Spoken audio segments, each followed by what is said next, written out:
18절 말씀을 함께 보겠습니다.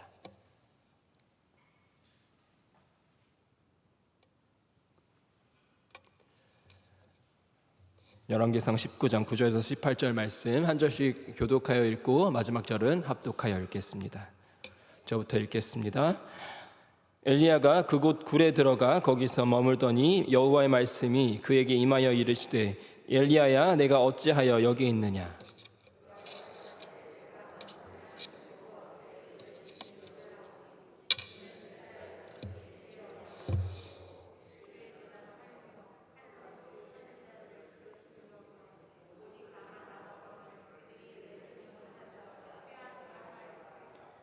여호와께서 이르시되 너는 나가서 여호와 앞에 서 산에 서라 하시더니 여호와께서 지나가시는데 여호와 앞에 크고 강한 바람이 산을 가르고 바위를 부수나 바람 가운데 여호와께서 계시지 아니하며 바람 후에 지진이 있으나 지진 가운데에도 여호와께서 계시지 아니하며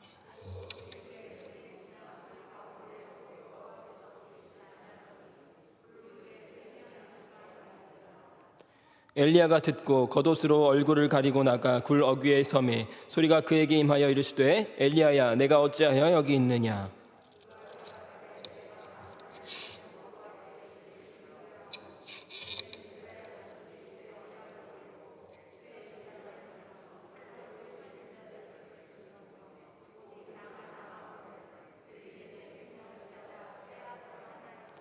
여호와께서 그에게 이르시되 너는 내 길을 돌이켜 광야를 통하여 다메섹에 가서 이르거든 하사엘에게 기름을 부어 아람의 왕이 되게 하고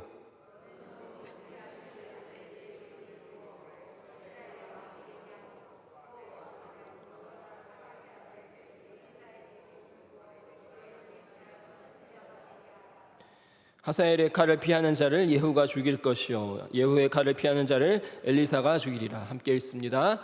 그러나 내가 이스라엘 가운데 7,000명을 남기리니 다 바알에게 무릎을 꿇지 아니하고 다 바알에게 입 맞추지 아니한 자니라. 아멘.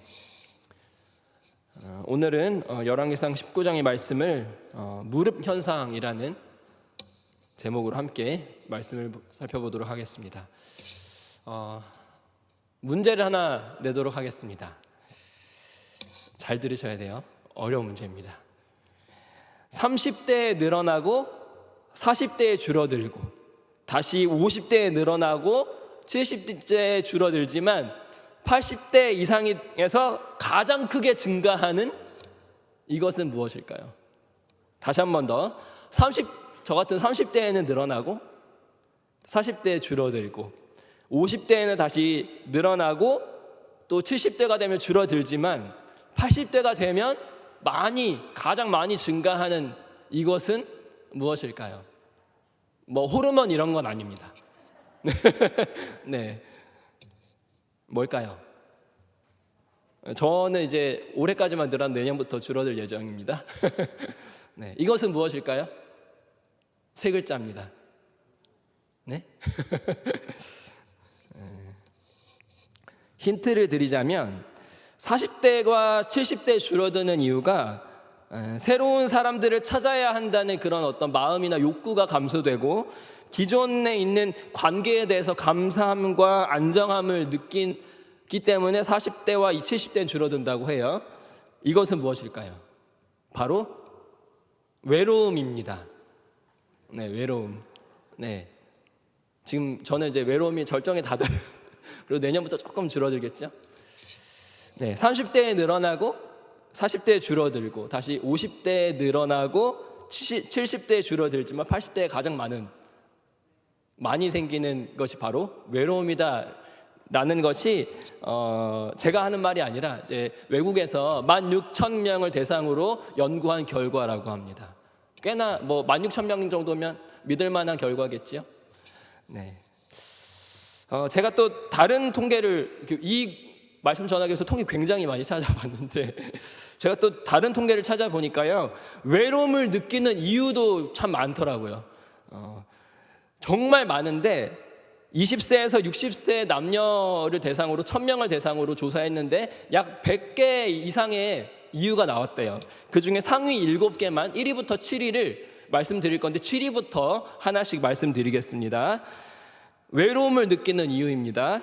다른 사람들과의 관계가 단절된 느낌이 들어서, 이게 7위, 미래에 대한 희망이 없어서, 다른 사람들의 행복한 모습과 비교돼서 세상에 나 혼자 있는 듯한 느낌이 들어서, 마음을 터놓을 사람이 없어서, 또 딱히 만날 사람이 없다는 느낌이 들어서, 그리고 경제적 여유가 없어서. 여러분들은 어떤 이유에 공감하십니까? 여러분은 언제 외로움을 느끼시나요? 사실 제가 이 질문을 처음에 드리려고 했어요. 여러분은 언제 외로움을 느끼십니까? 라는 질문을 드리기 위해서 여러 통계를 찾아봤습니다. 우리 평강교회 성도님들은 외로움을 느끼십니까? 네. 혹시 여러분은 언제 외로움을 느끼십니까? 라는 질문에 지금이요 라고 하시는 분이 계시면 안아주시면 되겠습니다. 외로움이라는 느낌 없이 사는 사람이 얼마나 될까요? 한 번도 외로움이라는 것을 모르고 사는 사람들이 얼마나 될까요? 이제 막 만 3세가 된 저희 딸도 벌써 외로움을 느꼈습니다. 외로움 없이 살기는 참 불가능한 것 같아요. 그렇죠? 제가 왜 이렇게 외로움이라는 이야기를 할까요? 바로 오늘 본문에 나온 이 열왕기상 19장에 나온 엘리야가 바로 지독한 외로움을 느끼고 있지 않나라는 생각에 이렇게 외로움을 한번 꺼내봤습니다. 우리가 평소에도 잘 느끼는, 어렵지 않게 느끼는 그 외로움, 또 통계를 찾아보니까요, 이 외로움이라는 것이 1년 이상 지속되면 우울증이 찾아오고, 우울증이 계속되면 극단적인 선택에도 영향을 준다고 75%가 이렇게 답을 하고 있는데, 그만큼 위험하기도 한, 그러면서도 우리에게 참 가까이 있는 그 외로움을 위대한 선지자라고 불릴 수 있는 그런 엘리야도 오늘 이 열왕기상 19장에서 그 외로움을 느끼고 있다는 것이지요. 우리 10절의 말씀을 다시 한번 읽어보도록 하겠습니다. 10절의 말씀 함께 읽어보도록 하겠습니다. 시작. 그가 대답하되 내가 만군의 하나님 여호와께 열심히 유별하오니 이는 이스라엘 자손이 주의 언약을 버리고 헐며 칼로 주의 선지자들을 죽였음이오며 오직 나만 남았거늘 그들이 내 생명을 찾아 빼앗으려 하나이다. 나만 남았다. 외로움이죠?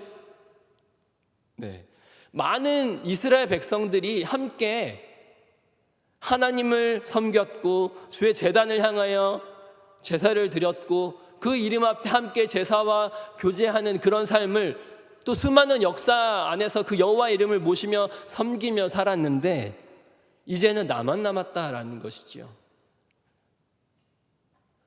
우리가 외로움을 느끼는 경우도 이런 경우가 참 많은 것 같습니다. 나만 남았다라는 생각, 나 혼자만, 이런 생각 때문에 외로움을 참 많이 느끼는 것이 바로 사람인데, 엘리야도 바로 오늘 이 상황에서 나만 남았다라고 말하고 있습니다.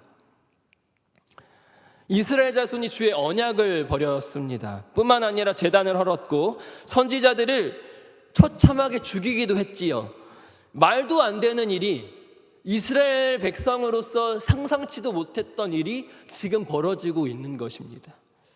같은 민족이던, 어제까지 친구였던, 어제까지 서로의 신앙을 공유하면서 그렇게 교제하던 일들이 서로를 죽이기 힘쓰는 그런 날이 되어버렸지요. 그 죽음의 위험 앞에 서 있으면서 하는 말이 바로 나만 남았다라는 것입니다. 이 엘리야의 이 외로움, 말로 다 표현 못할 외로움. 그래서 엘리야가 얼마나 이 외로움과 이 괴로움이 얼마나 심하면 앞서 이렇게 기도하지 않았습니까? 우리 오늘 본문에서 읽진 않았지만 4절에 보면 자기가 죽기를 원하여 이르되 여호와의 넉넉하오니 지금 내 생명을 거두시옵소서. 나를 죽여달라는 거죠. 그만큼 이 괴로움, 죽음의 위협 앞에서 너무나도 괴롭고 두렵기 때문에, 이 외롭기 때문에 하나님께 이런 기도를 하고 있는 엘리야와 같은 상황에 우리가 놓인다면 어떨까요? 견딜 수 있을까? 이 현실을 받아들일 수가 있을까요? 함께 교회를 함께 다니던 친구들, 함께 예배하던 지난주까지만 해도 내 옆자리에서 예배하던 이들이 하나님께 등을 돌리는 것에서 그치지 않고 믿는 이들을 향해 핍박하는 그런 일들, 그런 상황이라면 나와 같은 사람들이 우리 교회 다니던 사람들이 피해를 입은 상황이라면 우리가 이렇게 아무 걱정 없이 예배를 드리며 기쁨으로 찬양할 수가 있을까요? 그런데 여러분, 오늘 열왕기상 19장 이 엘리야는 사실 18장에서 어떤 일을 경험했었습니까? 엘리야는 다른 이가 상상치도 못한 경험을 했었죠. 열왕기상 18장은 바로 바알 선지자와 아세라 선지자 850명과의 대결을 엘리야 한 명이서 싸워서 이긴, 그래서 그 850명의 우상을 섬기는 선지자 모두를 죽이는, 불이 침투하지 못할 것 같았던 그 제단에 불이 붙는 그런 말도 안 되는 일을 엘리야는 바로 전장에서 경험을 하게 되었던 것이죠. 그래서 모든 850명의 선지자가 이길 줄 알았던 그 대결에서 엘리야가 승리할 수가 있었던 것입니다. 말도 안 되는, 그 누군가 생각지도 또 상상할 수도 없었던, 바랄 수도 없었던 그 큰 놀라운 위대한 경험을 한 그 엘리야는 이제 돌아서서 자신을 하나님께 죽여달라는 그 큰 괴로움 앞에, 또 큰 외로움 앞에 서게 되었다는 것이지요. 무엇 때문일까요? 요한복음 21장의 베드로를 기억하십니까? 그 베드로는요, 부활하신 예수님을 만났습니다. 예수님과 함께 한 자리에 있었습니다. 그럼에도 불구하고 베드로는 물고기를 잡으러 갔지요. 여러분, 부활의 의미가 무엇입니까? 죽음을 이겼다는 것이 무엇입니까? 죽은 자가 다시 살아난 그것이 무엇입니까? 어떠한 절망도, 어떠한 좌절도, 어떠한 과거도, 어떠한 죽음도 다 뒤로하고 영원한 생명을, 영원한 기쁨을, 내가 생각할 수 없는 영원한 생명을 얻게 하는 것이 바로 부활이지요. 그래서 이제 예수님께서 부활하셨으니 지난 나의 과거를 다 잊고 이제는 새로운 삶을 살 수 있겠다고 하면서 다시금 내 모든 것을 뒤로하고 다시 앞으로 향하여 걸어갔던 것이 아니라 베드로는 다시 그물을 잡고 이전의 나의 삶에 돌아갔던 그런 베드로, 마치 오늘 이 엘리야처럼 그 큰 위대한 일을 경험하고 나서도 하나님이 어떠한 분이신지 잠시 잊고 많은 사람들이 어떻게 하는지, 나의 동료들, 나의 신앙의 동역자였던 그런 사람들, 이 이스라엘 백성들이 어떻게 하고 있는지, 그 현상들, 이 시대가 어떻게 흘러가는지에 따라서 그 현상들과 흐름들만을 보고 나만 남았다라고 오늘 이렇게 말하고 있습니다.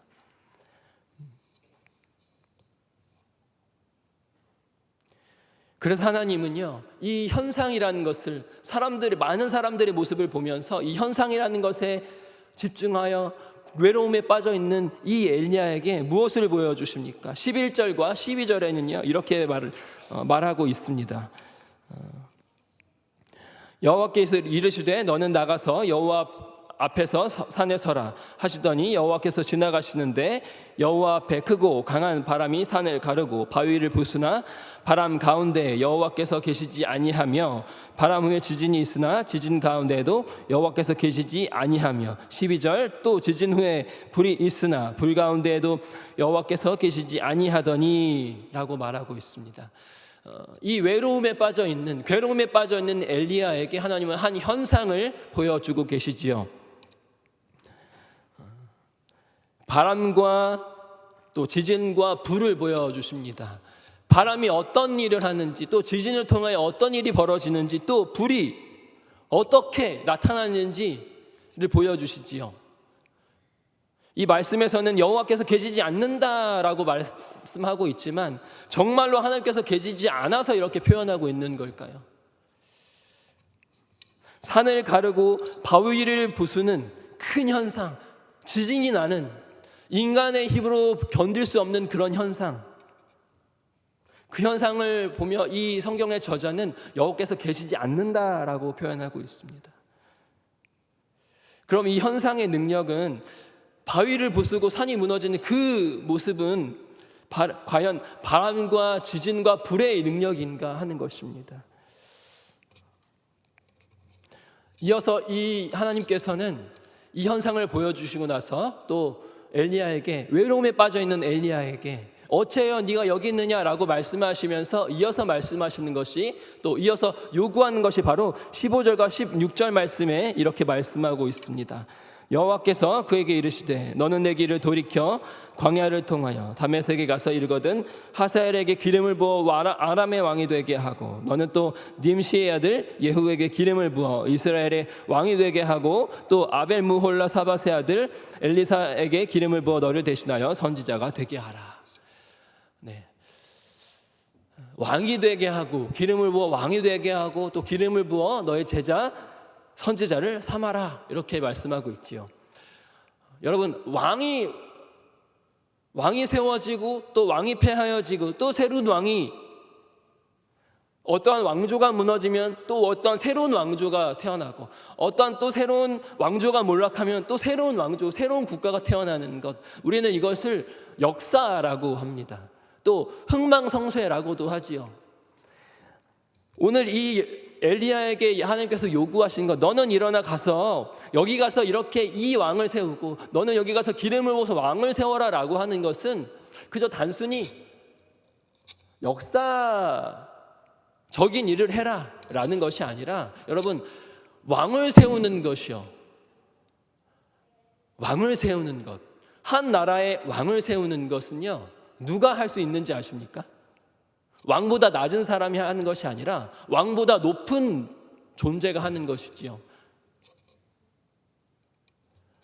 이스라엘의 왕도 그러지 않았습니까? 첫 번째 왕 사울을 세울 때에도, 두 번째 왕 다윗을 세울 때에도, 그 이후에 많은 왕들이 세움받고 폐하여지는 그 모든 순간순간, 그 모든 장면, 그 모든 자리에서는요, 진정한 왕이신 하나님의 손길과 계획과 섭리가 있었습니다. 오늘 이 엘리야에게 요구하셨던 왕을 세워라, 왕이 되게 해라 라는 것은요, 나만 남았다고 두려워하는, 남았다고 외로워하는, 이 세상에 하나님을 섬기는, 하나님을 주로 시인하는 이가 아무도 남지 않았습니다. 그러니까 나는 하나님을 섬기기가 참 어렵습니다. 그러니까 나는 하나님을 예배하는 것이 두렵습니다. 그러니까 나는 더 이상 하나님을 주라고 인정하지 못하겠습니다 라고 하는 그 지독한 외로움에 빠져있는 엘리야에게 하나님은, 나는 여전히 역사의 주인이며 나 외에는 왕을 세울 수 없는 이가 아무도 없고, 나 외에는 국가 위에 있는 이가 아무도 없고, 나 외에는 이 세상의 모든 섭리와 주권과 역사를 만질 수 있는 이가 없다라는 것을 엘리야에게 말씀하고 있는 것이지요. 그저 이 왕이 세워지고 왕이 폐하여지는 현상만 봐서는 하나님이 계신지 안 계신지 알 수가 없지요. 바람이 불고 지진이 나고 불이 나는 그 현상만 봐서는 하나님이 무엇을 하시는지 알 수가 없지만, 그 현상 너머에 있는 것을 바라보았을 때 하나님께서 계심을 알 수가 있는 것입니다. 이 외로움에 빠져있는 엘리야에게 하나님께서 주시는 솔루션이라고 할까요? 하나님께서 주시는 결론은요, 우리가 너무나도 잘 알고 있지요. 바로 7,000명, 무릎을 꿇지 않은 7,000명을 너에게 남겨두었다라고 하는 것입니다.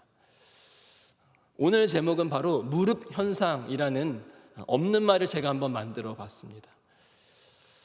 나만 혼자 남았다라고 하는 그 두려움과 외로움 속에서 나를 죽여달라고 하는 그런, 우리가 상상할 수도 없는 괴로움과 외로움 가운데 빠져있는 이 엘리야에게 하나님께서는 그 엘리야를 위협하는 이세벨이나 아합 같은 왕을 처치해야 하거나 하루아침에 어떤 상황을 변화시켜 주시는 것이 아니라 너는 혼자가 아니다.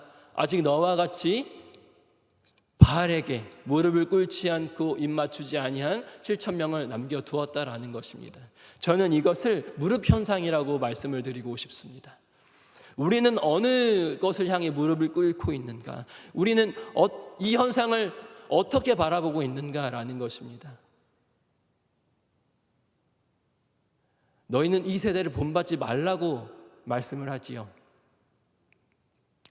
이 세대를 본받지 않고 이 세대를 향하여, 이 시대를 향하여, 이 시대 안에서 바알에게 무릎을 꿇지 않은 어떤 현상을 쫓지 않고 여전히 주님 앞에 무릎을 꿇어서 엘리야와 같이 다른 이는 절대 알 수 없는, 결코 알 수 없는 그 외로움 앞에 빠져있는, 씨름하고 있는 엘리야와 같은 사람을 향하여 나도 남아있다라고 말할 수 있는 무릎을 꿇지 않은 그 7,000명. 바로 하나님께서는 이 엘리야를 위해서 까마귀를 통하여 음식도 주셨지만 이 7,000명을 남겨두셔서 말도 안 되는 그 외로움 가운데 빠져 있었던 그 엘리야를 통하여 다시금 일어나게 하셔서 다시금 왕을 세우게 하셨던, 또 다시금 제자를 삼게 하셨던, 그래서 나만 남았지만 그것이 아니라 이 현상을 보면 나 혼자인 것처럼 보이지만 결국 그 7,000명을 바라보며 주님께서 남겨두셨던 그 7,000명을 바라보며 다시금 이 시대의 현상 앞에, 이 시대의 흐름 앞에 무릎을 꿇는 것이 아니라 다시금 주님 앞에 무릎을 꿇고 주님이 하신 일에 내가 동참함으로 주님의 이름 앞에, 능력 앞에 주님의 왕되심을 여전히 선포하며 나아가는 그런 엘리야가 됐던 것처럼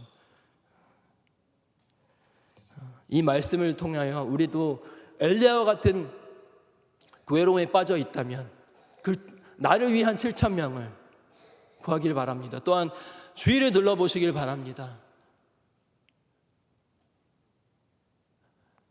내가 다 기도해 줄 수 없는, 내가 말로 위로해 줄 수 없는, 내가 다 이해할 수 없는 외로움과 힘든 과거 앞에 신앙이 흔들리고 있는, 그래서 때로는 교회를 떠나 참 힘들어하고 있는 엘리야가 있다면 내가 무릎 꿇지 않은 나의 이 신앙을 가지고 그에게 다가가서 내가 보여줄 수 있는 이 무릎 현상을 통하여 이 세대를 본받지 말고 그에게 용기를 부어 넣어줄 수 있는, 그래서 다시금 주의 일에 함께 동참하여 나갈 수 있는 우리 평강교회 성도들이 되시기를 소망합니다. 그래서 하나님께 이 적은 무리들, 점점 줄어들고 있는 이 믿는 이들의 현상, 이 시대의 흐름, 우리 아까 권사님께서도 그런 기도하시지 않았습니까? AI나 어떤 최첨단 챗 GPT 안에서 챗 GPT는요 부활이 불가능하다고 말하더라고요. 이런 어떤 모든 사회 현상이 기독교는 가짜다, 다 가짜라고 말하는 이 사회 현상을 보며 힘들다라고 말하는 것이 아니라 현상 너머에 있는, 바람과 지진과 불 너머에 있는, 왕이 세워지고 폐하여지는 그 역사 너머에 있는 하나님을 바라보시면서 또 다른 엘리야에게 함께 하자라고 말할 수 있는 우리 모든 평강교회 성도 여러분들이 되시기를 소망합니다. 이 마음을 함께 찬양하며 또 기도하며 나아가도록 하겠습니다.